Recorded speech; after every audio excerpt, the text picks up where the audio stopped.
नमस्कार, सुबह के 9 बजने को है और वक्त हो चला है 9 की 9 खबर का। मैं हूं शुभ मिश्रा आपके साथ और चलिए बुलेटिन की शुरुआत करेंगे। पहली खबर सिवान से आपको बता दें, जहां पुलिस पब्लिक के बीच धक्का मुक्की का एक वीडियो वायरल हो रहा है। ये वीडियो महाराजगंज थाना क्षेत्र का बताया जा रहा। हालांकि न्यूज 18 इस वायरल वीडियो की पुष्टि नहीं करता, लेकिन वीडियो में आप देख सकते हैं कि कैसे पुलिस जवान के साथ धक्का मुक्की की जा रही है। पुलिस जवान अपनी गाड़ी में बैठने की कोशिश कर रहा है, लेकिन लोग हाथ पकड़कर उसे नीचे उतार दे रहे हैं। आक्रोशित भीड़ के सामने पुलिस जवान बेबस नजर आ रहा है। बताया जा रहा है कि एक शादी समारोह में कोई वीआईपी आया था, जिसकी सुरक्षा में पुलिस के जवान वहां पर खड़े थे। बाइक पर सवार 3 लोग वहां आए, जिसे पुलिस वाले ने हटने को कहा और इसी बात को लेकर बकझक शुरू हो गई। काफी देर तक ये हंगामा चलता रहा। ये तस्वीरें आप देख पा रहे होंगे पुलिस और पब्लिक के बीच में झड़प की। सिवान की ये तस्वीर है। महाराजगंज का ये वीडियो बताया जा रहा है। हालांकि वायरल वीडियो की पुष्टि न्यूज 18 नहीं करता है।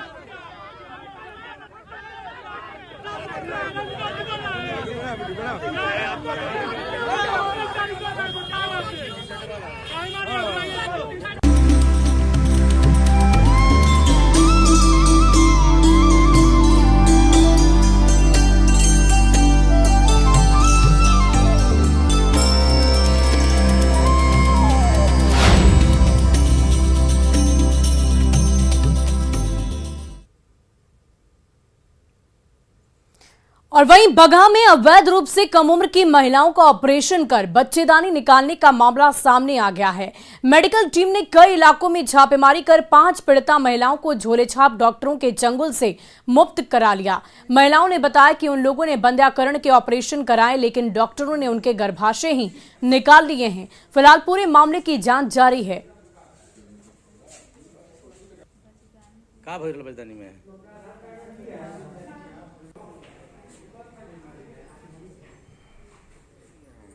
ना हम डॉक्टर को नहीं किया। डॉक्टर का नाम नहीं जाना तो बिना डॉक्टर का नाम जानले ऑपरेशन करा दिले बनी। अब सब लोग यही में आता तो कथी करी जाए हमने सब लोग कहते हैं यहाँ होता हुआ होता है, गुनाटोरम होता है, होता होना होता है। कथी का ऑपरेशन भइल बा? बच्चा बंदी के निर्देशानुसार अनुमति अस्पताल बगहा 5 मरीज को अपना एम्बुलेंस मंगा करके यहाँ से अस्पताल में इलाज कराने के लिए भेजा जा रहा है। तो झोला छाप डॉक्टरों की करतूत आपने देखी, कैसे 5 महिलाओं की बच्चेदानी निकाल ली गई। ये ऑपरेशन बंध्याकरण का हो रहा था, लेकिन बच्चेदानी को ही निकाल लिया गया। मरीजों को फिलहाल रेस्क्यू किया गया है। स्वास्थ्य विभाग ने छापेमारी की। जब इस बात की जानकारी मिली तो झोला छाप डॉक्टरों की करतूत अब सबके सामने आ गई है और ऐसे में लोगों को सजग होने की जरूरत है। अब न्यूज 18 ऐसे में पूछता है सवाल कि क्या झोला छाप डॉक्टरों पर अंकुश लगेगा, और अगर लगेगा तो आखिर कब लगेगा?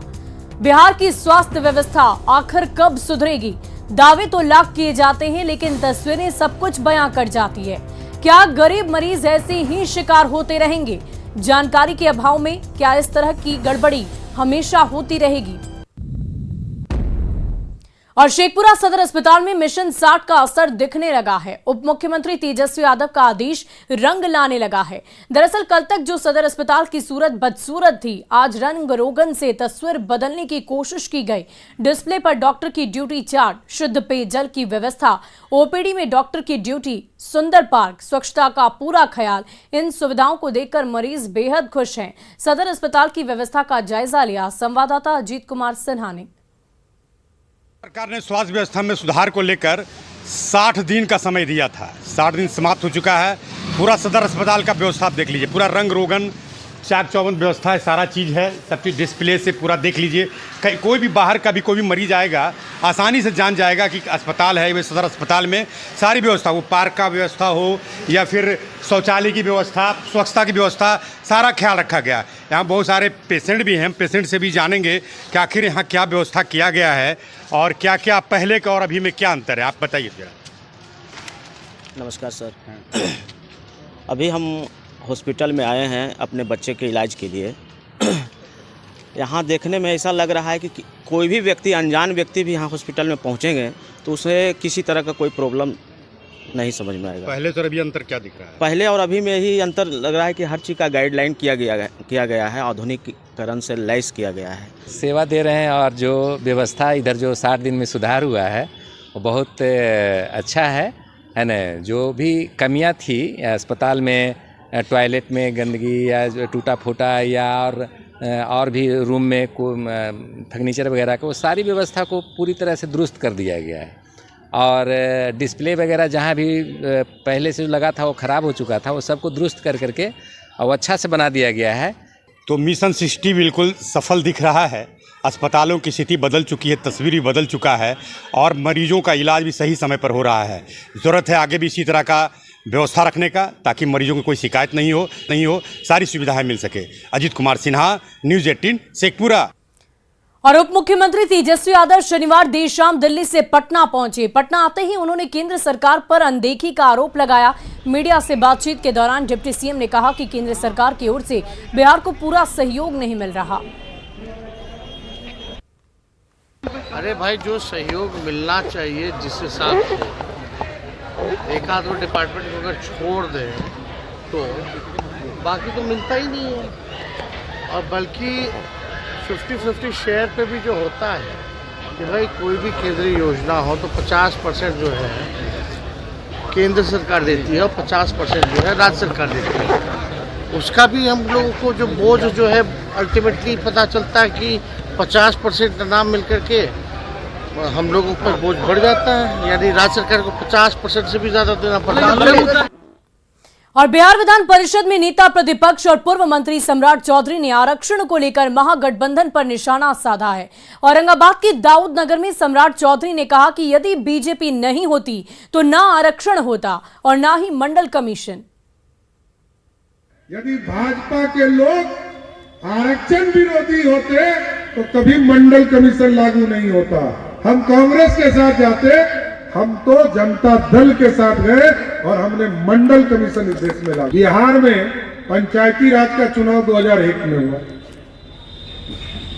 लालू जी और उनके साथी कहते हैं कि हम आरक्षण देते हैं, तो 2001 में मुखिया का चुनाव हुआ, हम लोग विधायक थे, कोई आरक्षण था? नहीं था। दलितों को आरक्षण नहीं था, ओबीसी को आरक्षण नहीं था। और देखिए, मुख्यमंत्री नीतीश कुमार आज राजगीर में अपनी महत्वाकांक्षी परियोजना का हर घर गंगा जल का लोकार्पण करेंगे। राजगीर के वार्ड संख्या 19 में नरेश प्रसाद और विनोद प्रसाद के घर में गंगा जल का पानी पीकर सीएम अपनी महत्वाकांक्षी परियोजना को लोगों को अर्पित करेंगे। और इस परियोजना के तहत मानसून सीजन में गंगा के पानी को स्टोर कर पीने के पानी के लिए इस्तेमाल किया जाएगा। सीएम नीतीश कुमार के एसडीएम प्रोजेक्ट के तहत बिहार के 3 जिलों में इसी महीने में प्योरीफाइड गंगा जल की सप्लाई होगी। नीतीश सरकार के इस भागीरथ प्रयास को गेम चेंजर माना जा रहा है। आपको बता दें कि बाढ़ के समय में गंगा रौद्र रूप धारण कर गांवों और शहरों में कहर बरपाती है। अगर बरसात के मौसम में गंगा जल को स्टोर किया जाएगा तो बाढ़ का कहर कुछ हद तक कम हो जाएगा।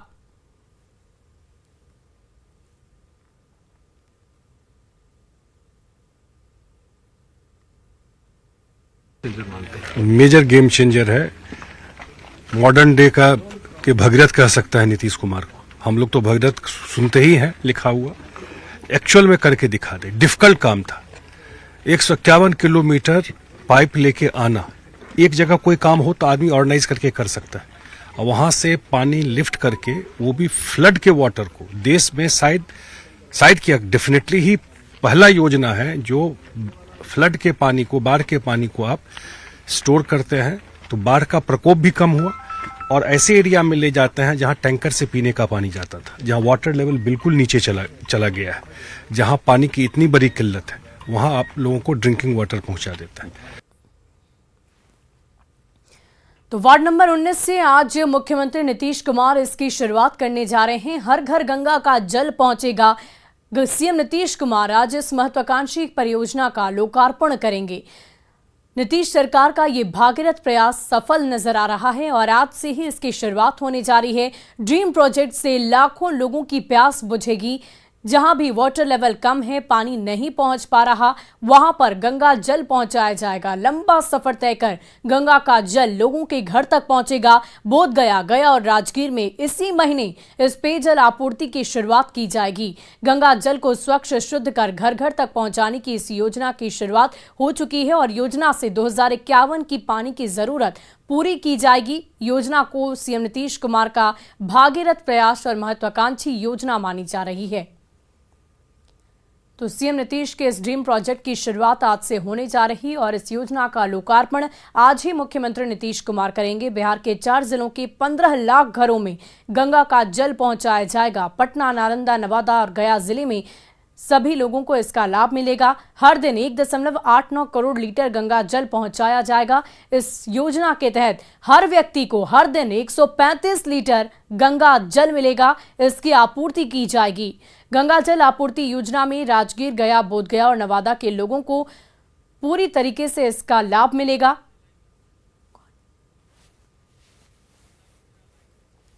और इस पूरी खबर की अधिक जानकारी के साथ हमारे संवाददाता विनीता मिश्रा हमारे साथ लाइव जुड़ चुकी है।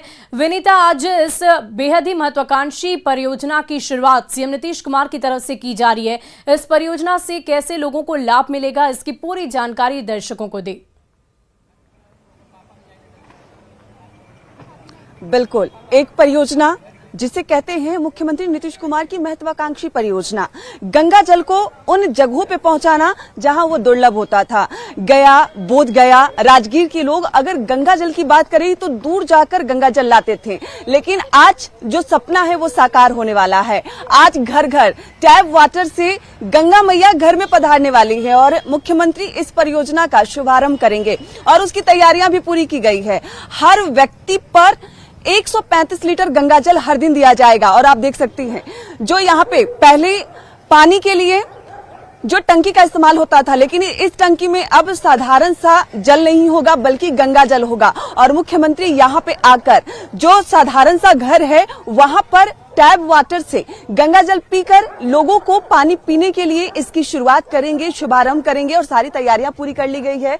जो स्थानीय लोग हैं वो काफी खुश नजर आ रहे हैं। उनका साफ तौर पे कहना है कि एक सपना था जो साकार हुआ है।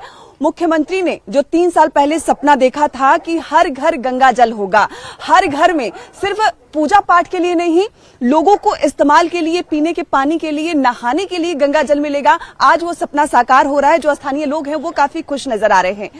क्या नाम है आपका? राहुल सिंह। राहुल, पहले आपको कभी सोचा था कि घर में टैप वाटर से गंगा जल आएगा? नहीं, आज तक तो ऐसा सोचा नहीं था, पर काफी अच्छा सौभाग्य हम लोगों का कि यहाँ पे गंगा जल प्राप्त हो रहा है, हम लोग को घर घर हो रहा है और काफी साफ सुथरा पानी है, काफी व्यवस्था पूर्वक है यहाँ पे। आप नॉर्मली अगर गंगा जल की हम बात करें तो पूजा पाठ का इस्तेमाल होता है, लेकिन अब अगर राजगीर की बात करें, गया, बोधगया, क्योंकि राजगीर में आज शुरुआत हो रही है, अब आप उस गंगा जल से नहा सकते हैं, उसे पी सकते हैं। जी बिल्कुल, जैसा कि कह सकते हैं गंगा जल काफी पवित्र जल होता है, पूरे हिंदू में काफी पवित्र जल माना जाता है इसको। तो हमें सौभाग्य प्राप्त हुआ कि गंगा जल से हम नहा सकते हैं, पूजा पाठ कर सकते हैं, हर कार्य में यूज कर सकते हैं। तो काफी अच्छी बात है, काफी अच्छा सौभाग्य हम लोग का यहाँ पे जी नीतीश जी के द्वारा हम लोग को गंगा जल प्राप्त हो रहा है आज के डेट में।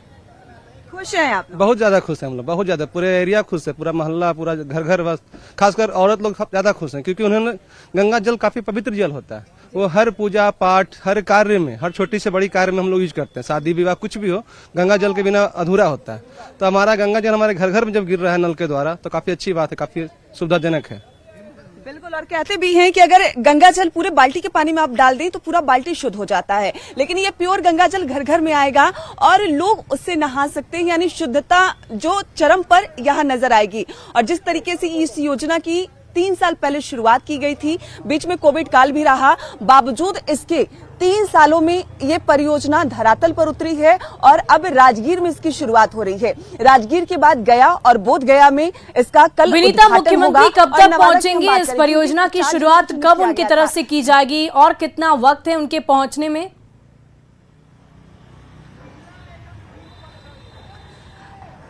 4 बजे इस परियोजना का शुभारंभ मुख्यमंत्री नीतीश कुमार यहां करने वाले हैं राजगीर में और कल गया में, बोधगया में इसका शुभारंभ होगा। यानी आज शाम 4 बजे के बाद घर घर गंगा जल होगा, हर घर में गंगा जल मिलेगा। और जो लोग सपना देख रहे थे कि आखिर कब उनके घर गंगा जल पहुंचेगा, आज वो सपना साकार हो जाएगा। शुभी, हम आपको ये भी बता दें कि जिस तरीके से जो ये इलाका है राजगीर, गया और बोध गया का, यहाँ पे जो वाटर लेवल है वो काफी नीचे है और ऐसे में जब फ्लड की समस्याएं आती है तो जो फ्लड एक तरीके से विनाशकारी होता है, लोगों की जान लेता है, उसी फ्लड को जीवन दायिनी बनाकर यहाँ पहुंचाया गया है। यानी जो फ्लड अधिक होने की वजह से लोगों की जान लेती थी, उसे शुद्ध करके और उसका लेवल इधर पहुंचाया गया है ताकि राजगीर में, गया में, बोध गया में जहां वाटर लेवल एक समय कम हो जाता है वहां पे कमी ना हो, लोगों को पर्याप्त मात्रा में पानी मिले और उसे भी सुनिश्चित किया गया है। लगभग 4000 करोड़ इस परियोजना में खर्च किए गए हैं।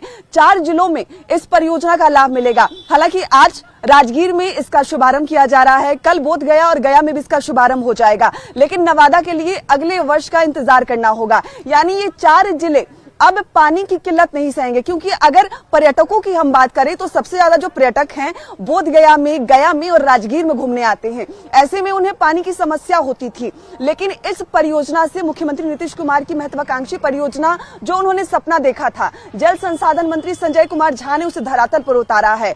जल संसाधन मंत्री संजय कुमार झा की कोशिश है कि 3 सालों में ये परियोजना धरातल पर उतरी है और आज इसका शुभारंभ हो रहा है और अब घर घर टैप वाटर से आप गंगा जल का इस्तेमाल कर सकते हैं और जो पाइपलाइन से, एक लंबी पाइपलाइन से जो फ्लड का पानी यहाँ पहुंचाया जाएगा वो शुद्ध करके इस तरीके से जो यहाँ पे तमाम टंकियां हैं, पानी टंकी, वहां पे पहुंचाई जाएगी और उसके बाद इस टंकी के माध्यम से घर घर टैप वाटर पहुंचेगा। और साफ तौर पर देख सकते हैं ये वही जगह है जहां मुख्यमंत्री नीतीश कुमार घर में जाकर टैप वाटर का शुभारंभ करेंगे, खुद गंगा जल पिएंगे और उसके लिए जो सुरक्षा के पुख्ता इंतजाम है वो यहाँ साफ तौर पे नजर आ रहे हैं। बैरिकेडिंग की गई है, पुलिस के जवान यहाँ मौजूद हैं, टैप वाटर वहां लगा दिया गया है क्योंकि उद्घाटन के बाद सबसे पहले मुख्यमंत्री ये वही जगह है जहां आएंगे, टैप वाटर खोलकर खुद पानी पिएंगे, लोगों को गंगा जल पिलाएंगे। गंगा जल काफी पवित्र होता है, पूजा पाठ में इस्तेमाल किया जाता है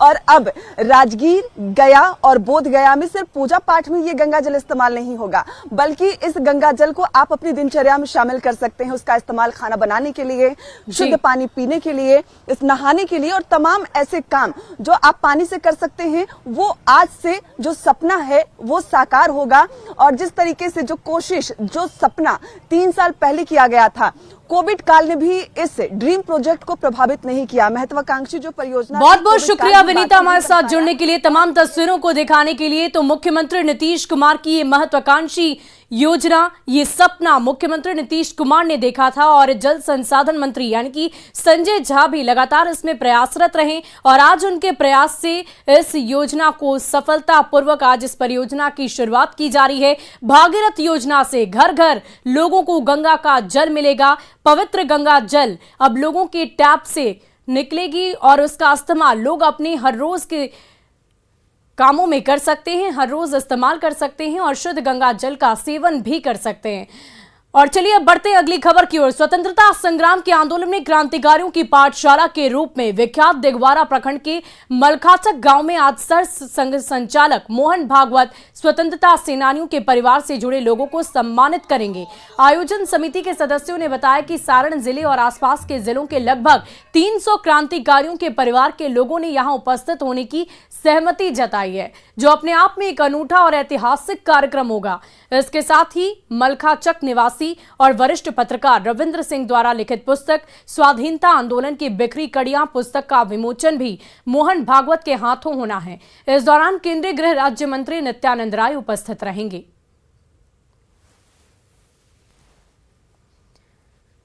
और देखिए बिहार में हर तरह की चोरी संभव है। लोहे के पुल की चोरी, रेल इंजन की चोरी और अब मोबाइल टावर की चोरी। दरअसल पटना के गर्दनी बाग से मोबाइल टावर चोरी किए जाने का सनसनीखेज मामला सामने आया है। अधिकारी बनकर अपराधियों ने मोबाइल टावर उखाड़कर ले लिया और इस घटना के उजागर होने के बाद पटना पुलिस भी सख्ते में है। फिलहाल पुलिस मामले की तहकीकात में जुटी है। क्या है पूरा मामला, बता रहे हैं संवाददाता संजय कुमार। आपने बिहार में लोहे के पुल की चोरी देखी होगी, इंजन की चोरी देखी होगी और आपको राजधानी पटना में एक और चोरी की बात बताते हैं, वह है मोबाइल टावर की चोरी। और बिल्कुल हम ग्राउंड जीरो पर पहुंचे हैं और यहीं पर वो मोबाइल टावर लगा हुआ था जिसकी चोरी कर ली गई है। गर्दनीबाग थाने में केस भी दर्ज करा दिया गया है और वाकई में ये हैरान कर देने वाला वाकया है बिहार में सब कुछ संभव है। चोरी की वारदात आपने सुनी होगी, घरों में चोरी, दुकानों में चोरी, लेकिन मोबाइल चोरी की बात आपने शायद ही आज तक सुनी होगी। लेकिन पटना में ये भी संभव है और ये घटना जो है वाकई में हैरान कर देने वाला है। बहरहाल इस मामले को लेकर गर्दनीबाग थाने में FIR लॉन्च करवाया गया है और पुलिस पूरे मामले के अनुसंधान में जुटी हुई है। यह वही बिहार है जहां पर हाल के दिनों में लोहे की चोरी की घटना के बाद, रेलवे इंजन में चोरी की घटना के बाद कई तरह के सवाल खड़े हो रहे थे और एक नया मामला आ गया है मोबाइल टावर की चोरी का, जिसका इन्वेस्टिगेशन पटना पुलिस कर रही है, गर्दनीबाग थाने की पुलिस कर रही है। देखना होगा इस पूरे मामले को लेकर। हालांकि एक बताया जा रहा है कि जो लोग जो मोबाइल का टावर ले गए चोरी करके, उन्होंने अपने को कंपनी का अधिकारी बताया था और विश्वास में लेकर यहां से पूरा का पूरा मोबाइल टावर खोल कर लेकर चले गए। देखना होगा इस पूरे मामले का अनुसंधान पुलिस कब तक करती है और कैसे चोरी के इस मामले को सुलझा पाती है। कैमरा पर्सन मनीष जुनेजा के साथ संजय कुमार, न्यूज 18 पटना। वो कहता वो लोग आए और बोला कि हम कंपनी के आदमी हैं। हाँ। हम लोग का कंपनी अब चल नहीं रहा है, पैसा आप कहाँ से देंगे। तो जमीन मालिक ने सोचा कि भाई चलो इसी बहाने कम से कम खाली तो मेरा कर रहा है, जा रहा है। खाली करके वो लोग अपना असर सामान उतारा लेकर के चले गए। क्या था यहाँ लगा हुआ? एयरसेल कंपनी का ये था टावर। हाँ। कितने की संख्या में थे वो लोग जो खोल रहे थे? 15-20 की संख्या में। हाँ। और नशा मुक्ति के लिए आज राजधानी पटना में हाफ मैराथन दौड़ का आयोजन किया गया है। इस हाफ मैराथन में 3 श्रेणियों में तकरीबन 8000 प्रतिभागियों ने हिस्सा लिया। इस मौके पर अर्जुन पुरस्कार विजेता धाविका हिमा दास और Olympic athlete Anju Bobby George भी मौजूद रही। मैराथन का जायजा लिया हमारे संवाददाता संजय कुमार ने। नशा मुक्ति बिहार के लिए आयोजन हो रहा है। Yes. इसके मौके पर क्या कहेंगे? 2 शब्द। See, we are supporting our next generation to come out from all these things. See, this is a good cause, as I said. I'm really into it, and I am just enjoying the race. नशा मुक्ति के लिए ये आयोजन हो रहा है, कितना बड़ा ये मैसेज जाएगा इस तरह का? और बहुत बड़ा मैसेज ये प्रोग्राम से जाएगी, क्योंकि नशा नहीं करना चाहिए। नशा जिंदगी का नशा लेना चाहिए, अपना फैमिली के साथ नशा लेना चाहिए, फैमिली का नशा लेना चाहिए। इससे ऊपर नशा हो ही नहीं सकते। तो यही गुजारिश है बिहार को, पूरा देश बसिए। और फिलहाल इस बुलेटिन में अभी के लिए बस इतना ही, लेकिन न्यूज 18 बिहार झारखंड पर खबरों का सिलसिला लगातार जारी है।